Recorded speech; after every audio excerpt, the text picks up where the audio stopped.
तो फिर तूफान आना तय होता है। अंगद, वृंदा और अपने बच्चों को लेकर तुलसी शांति निकेतन में कदम रख चुकी है। लेकिन यह सिर्फ एक घर में वापसी नहीं है, बल्कि उन सभी के लिए चेतावनी है जिन्होंने यह मान लिया था कि तुलसी टूट चुकी है, हार मान चुकी है। आने वाले एपिसोड में, क्योंकि सास भी कभी बहू थी का ट्रैक ऐसा मोड़ लेने वाला है जो हर किरदार की असलियत को बेनकाब कर देगा। दोस्तों, अब तक आपने देखा कि कैसे नोना शांति निकेतन को अपने इशारों पर चला रही थी। हर फैसला, हर साजिश, हर चाल उसी की मर्जी से चल रही थी। उसे लगता था कि वह इस घर की सबसे चालाक खिलाड़ी है, लेकिन हकीकत ये है कि नोना ने घर को संभालने के नाम पर सिर्फ तबाही ही मचाई है। बिजनेस पूरी तरह डूब चुका है, खाते खाली हो चुके हैं और शांति निकेतन गिरवी रख दिया गया है। अब वह दिन दूर नहीं जब यह घर हमेशा के लिए बिक जाएगा। चारों तरफ सिर्फ नुकसान ही नुकसान है। काम करने वालों को न काम से मतलब है, न ईमानदारी से। यहाँ देखो, वहाँ घोटाले ही घोटाले हैं। खर्चे इतने बढ़ चुके हैं कि लगता है जैसे पैसा पानी की तरह बहाया जा रहा हो। मिताली हो या रणविजय, दोनों ने मिलकर इस घर और बिजनेस को बर्बादी के कगार पर पहुंचा दिया है, लेकिन इन्हें अब भी कोई पछतावा नहीं है। इसी बीच रणविजय अपनी असली चाल चलता है। बड़ी चालाकी से वह अंगद से मिलने पहुंचता है। मीठी मीठी बातों में वह अंगद को यकीन दिलाता है कि अगर उसने अपने बचे हुए शेयर्स रणविजय के नाम कर दिए तो कंपनी भी बच जाएगी और शांति निकेतन भी।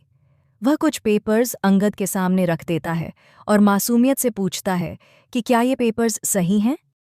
अंगद पेपर्स देखकर साफ कह देता है कि ये दस्तावेज गलत हैं, लेकिन फिर भी परिवार और घर को बचाने की उम्मीद में वह अपने शेयर्स रणविजय को सौंप देता है। अंगद को लगता है कि उसने एक बड़ा बलिदान दिया है, लेकिन उसे क्या पता कि यह बलिदान नहीं बल्कि उसके साथ किया गया सबसे बड़ा धोखा है। क्योंकि रणविजय कोई साधारण इंसान नहीं है, वह एक नंबर का शातिर है। उसके दिमाग में सिर्फ एक ही मकसद है, पूरा शांति निकेतन अपने नाम करना। अंगद के साइन करते ही रणविजय के चेहरे पर जो मुस्कान आती है वह साफ बता देती है कि उसने एक और मोहरा अपने जाल में फंसा लिया है। दूसरी तरफ कहानी और भी इमोशनल मोड लेती है। ऋतिक इस वक्त बिल्कुल अकेला पड़ चुका है। परिवार बिखर चुका है, बिजनेस पूरी तरह तबाह हो चुका है। जिस फैक्ट्री सेटअप से उसे आखिरी उम्मीद थी, वह भी अब मुश्किल में पड़ चुका है। सरकारी साइन नहीं मिल रहे क्योंकि पूरा मामला अवैध है। ऋतिक समझ चुका है कि अगर अब भी कोई चमत्कार नहीं हुआ तो सब कुछ खत्म हो जाएगा। और तभी तुलसी का फैसला सामने आता है।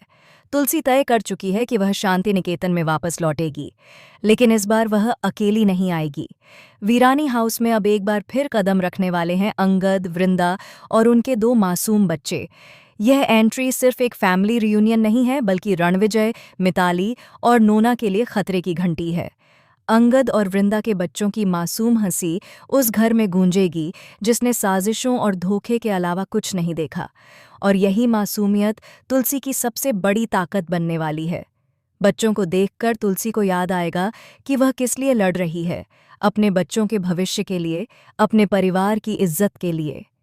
जैसे ही तुलसी शांति निकेतन में कदम रखेगी, रणविजय के चेहरे का रंग उड़ जाएगा।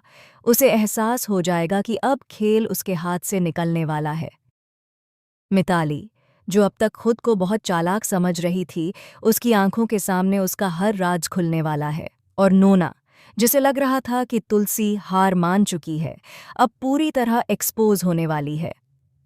तुलसी अब सिर्फ सवाल नहीं पूछेगी, बल्कि सबूतों के साथ वार करेगी। उसे रणविजय के हर गलत कदम की जानकारी मिल चुकी है।